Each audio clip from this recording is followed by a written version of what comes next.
Unbelievable! You're already on part 5? You guys are amazing. All right, part 5, blended learning teaching competencies.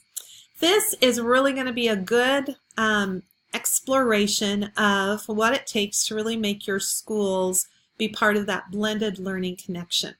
So there are certain competencies that your teachers need to have in order to be successful.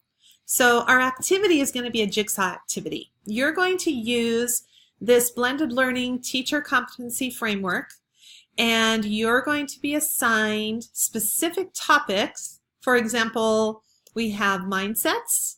So we have Team Brett, Kayla, and Monica. You guys are going to be doing it individually to begin with, and then when you come back on March 13th, you're going to have about 20 minutes to put your notes together, to look them over, and come up with a way to present your information to the class.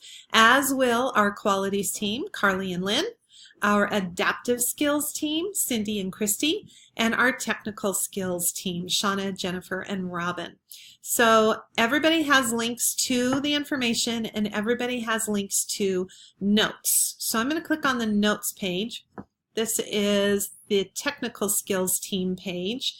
So each of you have your own slide. So this is Shauna's slide, this is Jennifer's slide, and this is Robin's slide, where you can take notes. So as you go through this article right here, which is 21 pages long, you're going to be very tunnel visioned. You're going to only look for your competency as it is described in this framework, in this report.